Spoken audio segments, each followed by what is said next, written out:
కీర్తన గ్రంథంలో 17వ అధ్యాయము 9వ వచన భాగాన్ని ఒకసారి చదువుకుందాం. కీర్తన గ్రంథం 17వ కీర్తన 9వ వచన భాగంలో చూడండి ఏం రాయబడుతుంది. కనుపాపను కాపాడుకున్నట్లు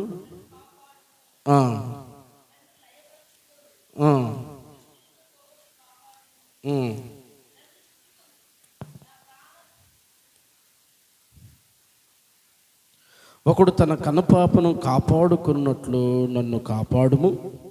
నన్ను లయపరచగోరు వారు దుష్టులను పడగొట్టి కాపాడుము. నన్ను చుట్టుకుని నా ప్రాణ శత్రువుల చేతిలో చిక్కుకొనకుండా నీ రెక్కల క్రింద నన్ను దాచుమని భక్తుడు సెలవిస్తున్నాడు. నీ రెక్కల కింద నన్ను చూడండి ప్రియ దేవుని బిడ్డలారా, నీ రెక్కల నీడ క్రింద లేకపోతే నీ రెక్కల చాటున నన్ను దాచు ప్రభు అని భక్తుడు చెబుతున్నాడు. అంటే చక్కటి మాట అండి. నీ రెక్కల కింద నన్ను దాచు ప్రభువా, నీ రెక్కల నీడ క్రింద నన్ను దాచు ప్రభువా అని భక్తుడు ఇక్కడ మనకి సూటిగా తేటగా మరి రాస్తూ ఉన్నట్టు మనం చూస్తూ ఉన్నాం.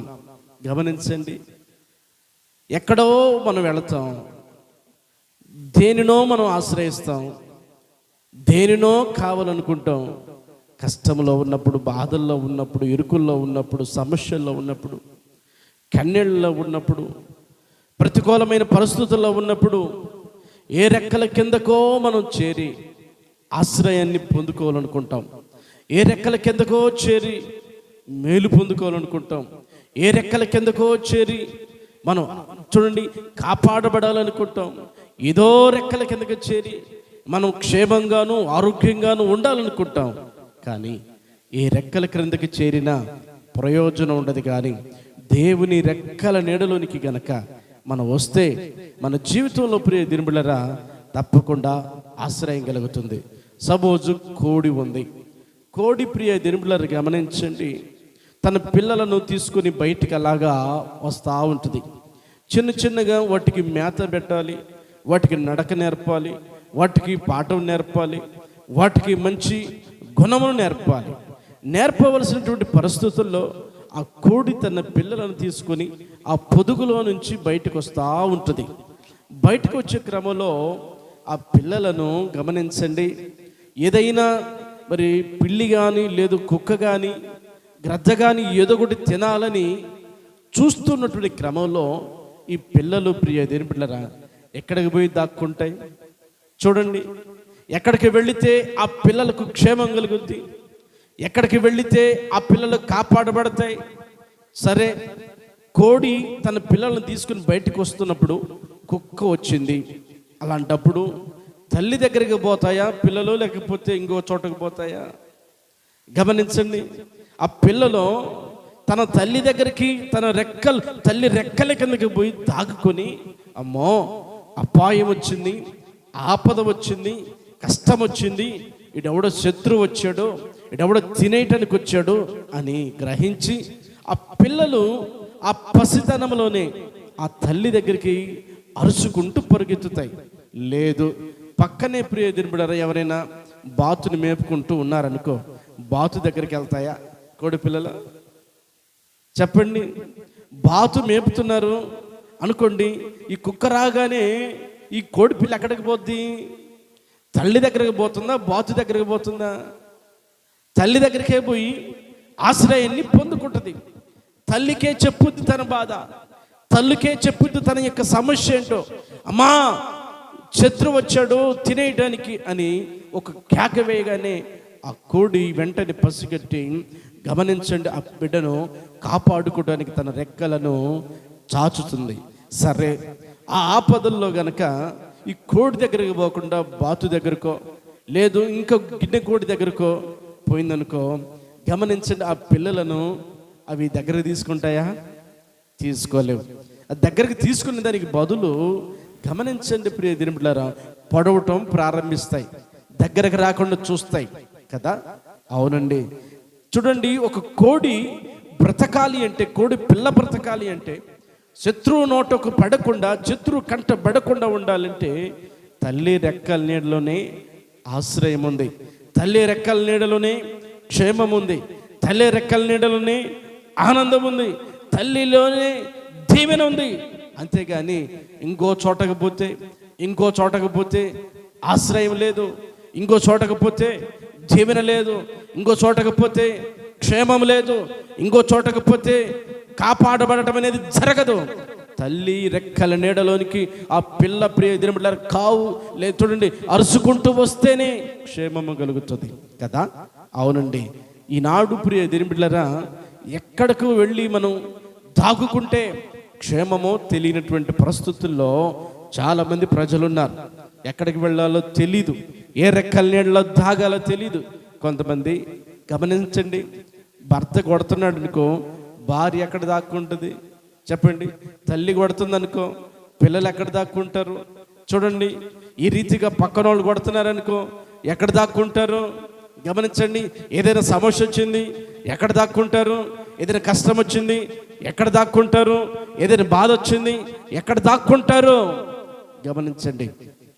దేవునిలో మనం దాగుకోవాలి. దేవునిలో మనము దాచబడితే ప్రియ దినబిడ్డరా మనము ఆశీర్వదించబడతాము. దేవునికే మహిమ కలుగునుగాక. అందుకనే భక్తుడు చెప్తున్నాడు ఏమనంటే, నీ రెక్కల నీడ క్రింద నన్ను దాచు ప్రభువా అని చూడండి భక్తుడు చలవిస్తూ ఉన్నాడు. రెక్కల కింద, నీ రెక్కల కింద నన్ను దాచు ప్రభువా అని. ఎందుకని ఈ మాట చెప్పగలుగుతున్నాడు? నీ రెక్కల కింద నన్ను దాచు ప్రభువా అని అంటున్నాడు కదా. నీ రెక్కలలో నన్ను సురక్షితంగా కాపాడు ప్రభువా అని అంటున్నాడు కదా. అసలు ఏమైంది అని కనుక ఆలోచన చేస్తే ప్రియ దినబిడ్డలారా గమనించండి, చెప్తున్నాడు 9వ వచనంలో, ఒకడు తన కనపాపను కాపాడునట్లు నన్ను కాపాడు ప్రభువా. చూడండి, దేవుని రెక్కల నీడలో ఉన్నటువంటి క్షేమం ఏంటంటే, ఒకడు ప్రియ దినబిడ్డలారా కనుపాపను ఎట్లాగైతే కాపాడుకుంటాడో, మనం ప్రయాణమే వెళ్తున్నప్పుడు దుమ్ము పడతా ఉంది. అప్పుడు ఏం చేస్తాం మనం? ఈ కంట్లోనికి ఆ దుమ్ము పడకుండా చూడండి, ఆ కనుపాపని, ఆ కనురెప్పలను ఏం చేస్తాం? కనురెప్పలను అడ్డు పెట్టి ఆ కంట్లోనికి నల్లకలు పోకుండా, ఆ కంట్లోనికి దుమ్ము పోకుండా, ఆ కంట్లోనికి ఏడైందంటే చెడు పడకుండా కంటిని అలాగా కాపాడుతూ ఉంటుంది కనుపాప కదండి. అవును, గమనించండి, కంటిని కనుపాప కాపాడినట్లు దేవుడు కాపాడతాడని, కనుపాపను కంటిని చూడండి, కంటిని కనుపాప కాపాడినట్లు దేవుడు కాపాడతాడని ఈ భక్తుడికి ఒక నమ్మకం. అవునండి, చాలాసార్లు మన కంటిని మన కనుపాప కాపాడుతుంది. ఒకడు తన కనుపాపను కాపాడుకొనున్నట్లు నన్ను కాపాడు ప్రభు అంటున్నాడు. అవునండి, చాలాసార్లు ప్రియ దినబిడ్డలారా మన యొక్క కంటిని మన కనురెప్పలు కాపాడుతూ ఉంటాయి. దుమ్ము పడకుండా కాపాడుతుంటాయి, నలకలు పడకుండా కాపాడుతుంటాయి, ఏదైనా రాళ్ళు పడకుండా కాపాడుతుంటాయి, ఏదైనా సమస్య రాకుండా కాపాడుతూ ఉంటాయి. మన కంటిని అంత భద్రంగా ప్రియ దినబిడ్డలారా మన కనురెప్పలు కాపాడుతాయి. లేకపోతే కన్నులు బాగుంటాయా? కన్నులు క్షేమంగా ఉంటాయా? కన్నులకి చూడండి భద్రత ఉంటుందా? కనురెప్ప లేకపోతే ఉండదు. అందుకని ఇతడు తెలుసుకున్న విషయం ఏమిటంటే, నీ రెక్కల నీడ క్రింద నన్ను దాచు ప్రభువా. అవునండి, అతను ఒక రాజు కదండి, అతను ఒక మంచి గొప్ప రాజు కదండి. రాజకోటలు లేవా అతను దాక్కోవటానికి? రాజసింహాసనాలు లేవా అతను దాక్కుకోవటానికి? అవును, అతడు ప్రియ దినబిడ్డలారా ఈ మాట ఎప్పుడు చెబుతున్నాడంటే, శత్రువులు తను తరుముతున్నప్పుడు, శత్రువు బాధ తనకు ఎక్కువైనప్పుడు, శత్రువులు కృంగదీస్తున్నటువంటి ఆ పరిస్థితుల్లో ఈ పాట రాసుకున్నాడు దావీదు. ఈ పాట రాసుకున్నాడు. చూడండి, ప్రతిదానికి ఒక సమయం ఉంటుంది, ప్రతిదానికి కొన్ని గుర్తులుంటాయి, ప్రతిదానికి కొన్ని జ్ఞాపకాలు ఉంటాయి, ప్రతిదానికి కొన్ని ఆలోచనలు ఉంటాయి. అట్లాగనే ఈ కీర్తన దావీదు భక్తుడు రాసుకోవడానికి గల కారణం, తన యొక్క మామ అయినటువంటి సౌలు తనను ప్రియ దినబిడ్డలారా తరుముతూ ఉన్నటువంటి పరిస్థితుల్లో తన్ను ఈటబట్టుకుని చూడండి, తన్ను బడిస పట్టుకుని ఎక్కడ చిక్కుతాడు దావీదు? చంపేయాలని అనుకున్నటువంటి క్రమంలో గమనించండి, పారిపోతూ ఎక్కడ చిక్కకుండా పారిపోతూ చూడండి, ఆ కొండల్లో, ఆ కోణంలో, అడవుల్లో, లోయల్లో ప్రియదేవుని బిడ్డలారా అక్కడక్కడక్కడ ఆశ్రయపురాలను ఏర్పాటు చేసుకొని కొన్ని చోట్ల అనేకమంది శత్రువుల చేతుల్లో కూడా చిక్కున్నటువంటి పరిస్థితుల్లోంచి కూడా తప్పించుకొని పోయి దాగుకున్నాడు. ఈ దాగుకున్నటువంటి క్రమంలోనే ఈ కీర్తన రాస్తున్నాడు. పారిపోతున్నటువంటి సమయంలో, పరుగెత్తుకొని పోతున్న సమయంలో, చూడండి ఆ పరుగెత్తుకుంటూ దాగుకుంటున్నటువంటి సమయంలో, అయ్యా ఈ కొండలో దాక్కోనా, దాగలేను. చూడండి ఈ అడవిలో దాగలేను. అయ్యా ఈ తుప్పల్లో దాక్కోనా, దాగలేను. లేకపోతే అయ్యా మరి ఇంకే శత్రువులో, ఫిలిస్తీన్లో, లేకపోతే ఇంకొకళ్ళు చేతుల్లోకి పోయి నేను మరి దాక్కోనా, ఎక్కడ దాక్కోనయ్యా, ఎక్కడ దాక్కుంటే నాకు ఆశ్రయము, ఎక్కడ దాక్కుంటే నేను క్షేమంగా ఉండగలను. అయ్యా కొండల్లో ఎంతకాలం దాక్కోగలను, అడవుల్లో ఎంతకాలం దాక్కోగలను, అయ్యా గృహాల్లో ఎంతకాలం దాక్కోగలను, లేకపోతే శత్రువుల చేతిలో నుంచి తప్పించుకోవడానికి అన్యుల దగ్గరికి వెళ్ళి, లేకపోతే ఫిలిస్తీన్ల చేతుల్లో ఎంతకాలం నేను దాక్కోగలను. అయ్యా నేను ఎక్కడ దాగుకున్నా కానీ ఒకవేళ నేను దొరుకుతానేమో, ఎక్కడ దాగుకున్నా కానీ నేను పట్టుబడతానేమో, ఎక్కడ దాక్కున్నా కానీ నేను చిక్కుతానేమో.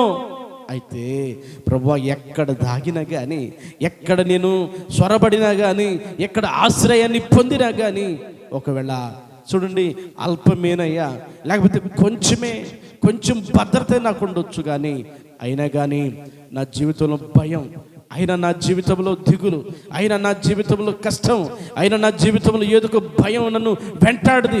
సరిగా నేను నిద్రపోలేను, సరిగా నేను క్షేమంగా ఉండలేను, సరిగా నేను అయ్యా ఆరోగ్యంగా ఉండలేను, గుండెల మీద చేయి వేసుకొని నిద్రపోలేను అయ్యా. ఎందుకంటే ఎప్పుడు శత్రువు వస్తాడోనేమని, ఎప్పుడు శత్రువు వచ్చి అపహరిస్తాడేమోనని భయం. కాబట్టి ప్రభువా నన్ను నీ రెక్కల కింద అయితే నాకు క్షేమం కలుగుద్ది అన్నాడు. దేవునికి స్తోత్రం కలుగునగాక. అవునండి, ఈ రోజున మనం ఎక్కడ దాగితే మనం సంతోషంగా ఉంటాం, ఈరోజు ఎక్కడ దాగితే మనం ఆరోగ్యంగా ఉంటాం, ఈ రోజున ఎక్కడ దాగితే మనం చూడండి క్షేమంగా ఉంటాం. చెప్పండి, కొంతమంది గమనించండి, మరి డబ్బులు చాటును దాక్కుంటారు. అంటే నాకు డబ్బు ఉంది కదా, నన్ను ఏం చేయరు ఎవరు కూడా అని డబ్బు చాటును దాక్కుంటారు. కొంతమంది కులం చాటును దాక్కుంటారు. ఏంటంటే మాది పెద్ద కులం అండి అని చెప్పి కులం చాటును దాక్కునే వాళ్ళు చాలామంది ఉన్నారు. కొంతమంది ప్రియదేవుని బిడ్డలారా గమనించండి, నేను ఉద్యోగస్తుడిని అని ఉద్యోగం చోటను దాక్కునే వాళ్ళు చాలామంది ఉన్నారు. కొంతమంది ప్రియదేవుని బిడ్డలారా రాజకీయ పలుకుబడి కలిగిన వాళ్ళు ఉంటారు. వాళ్ళు ఏమిటి, మాకు ఎమ్మెల్యే తెలుసు, ఎంపీ తెలుసు, ఆయన తెలుసు, వీని తెలుసు అని చెప్పి గమనించండి ప్రియదేవుని బిడ్డలారా, అధికారులను అడ్డం పెట్టుకుని, లేకపోతే రాజకీయ వ్యక్తులను అడ్డం పెట్టుకుని దాక్కునే వాళ్ళు చాలామంది ఉంటారు. కొంతమంది ప్రియదేవుని బిడ్డలారా గమనించండి, ఇంకా వేరే వేరే ఆలోచనలతో దాక్కునే వాళ్ళు చాలామంది ఉంటారు. అయితే ఎంతకాలం దాక్కుంటారు అలాగా? పదవిలో ఎంతకాలం దాక్కుంటావు, ఉద్యోగంలో ఎంతకాలం దాక్కుంటావు, కులంలో ఎంతకాలం దాక్కుంటావు, లేకపోతే డబ్బులో ఎంతకాలం దాక్కుంటావు, మతంలో ఎంతకాలం దాక్కుంటావు, రాజకీయ పలుకుబడిలో ఎంతకాలం దాక్కుంటావు? గమనించండి, కొంతకాలమేనండి. కాబట్టి క్రీస్తునందు ప్రియ దేవుని బిడ్డలారా, ఈ లోకంలో మనిషి ఎంతకాలం దాక్కోగలుగుతాడు? ఏదో ఒక రోజు ఆ మనిషి ఎక్కడ దాగి ఉన్నా కానీ ఆ మనిషి బయటికి రావాలి. ఎక్కడ దాగి ఉన్నా కానీ ఆ మనిషి బయటకు వస్తాడు. చూడండి, ఎక్కడ దాగి ఉన్నా కానీ ఆ మనిషిని పట్టుకుంటారు. ఓ రోజు గమనించండి ప్రియ దేవుని బిడ్డలారా, సద్దాం హుస్సేన్ అనబడిన వ్యక్తి గమనించండి క్రీస్తునందు ప్రియులారా, అమెరికాకు దొరకకుండా గమనించండి మరి అతను దాక్కుంటూ ఉన్నాడు. ఎవరు చెప్పండి? సద్దాం హుస్సేన్ అనబడిన వ్యక్తి అమెరికాకు దొరకకుండా దాక్కుంటున్నాడు. ఎలా దాక్కుంటున్నాడు? ఎక్కడైనా ప్యాలెస్లో ఉంటే పట్టుకుంటారేమో, లేదైనా హోటల్లో ఉంటే పట్టుకుంటారేమో, లేదు ఇంకొక దేశానికి వెళితే పట్టుకుంటారేమో అని గమనించండి ప్రియ దేవుని బిడ్డలారా. అతను ఏం చేశాడంటే భూమి కింద ఒక గొయ్యిను దవ్వుకుని, ఆ గొయ్యిలో ప్రియ దేవుని బిడ్డలారా ఒక చక్కటి ఇల్లు నిర్మించుకొని, ఆలోచన చేయండి, దానిలోనే తన నివాసం కొన్ని సంవత్సరాలు చేశాడు. ఎక్కడ చేశాడంట చెప్పండి? శత్రువులకి కనపడకుండా దాక్కోవడానికి, ప్రాణభయమును చాదపుచ్చుకొని ప్రియ దేవుని బిడ్డలారా గమనించండి, తను కాపాడబడటానికి ఎక్కడ దాక్కున్నాడంట? భూమి కింద ఒక లోతైనటువంటి గృహాన్ని దవ్వించుకొని దానిని ఇంటిగా మార్చుకొని అన్ని వసరతలు దానిలోనే కల్పించుకొని ప్రియ దేవుని బిడ్డలారా చాలా సంవత్సరాలు దానిలోనే, ఆ గృహంలోనే, ఆ లోయలోనే, ఆ గృహలోనే తను నివాసం చేశాడు. అయితే ఒకరోజు రానే వచ్చింది. ఆ రోజు జరిగిన విషయం ఏంటి చెప్పనా? గమనించండి, తాను ఏ గృహలోనైతే దాగుకున్నాడో ఆ గృహలో నుంచి తను పట్టుబడ్డాడండి. అయితే ఆ సద్దాం హుస్సేన్ అనబడిన వ్యక్తిని పట్టుకొని కాల్చి చంపేశారు. గమనిస్తున్నారా? ఎక్కడ దాక్కున్నాడు ఇతను? చూడండి, భూమి యొక్క అడుగు భాగాలలోనికి వెళ్ళి భూమిలో ఒక సొరంగం దవ్వించుకొని అక్కడ ఇల్లు కట్టుకొని కొన్ని సంవత్సరాలు గడిపాడు. ఎవరు దొరకనులే అనుకున్నాడు, నన్ను ఎవరు పట్టుకోరులే అనుకున్నాడు, ఇక నేను విజయ వీరుణ్ణి అనుకున్నాడు. కానీ చిక్కిపోయాడు. అవునండి, ఈ మనిషి ప్రియ దేవుని బిడ్డలారా ఈ లోకంలో ఎక్కడ దాగుకున్నా కానీ చిక్కుతాడు, ఎక్కడికి వెళ్ళినా కానీ చిక్కుతాడు, ఏ ప్రాంతంలోనికి వెళ్ళినా చిక్కుతాడో. దావీదు కూడా అదే అనుకున్నాడు, అయ్యా నేను శత్రువు చేత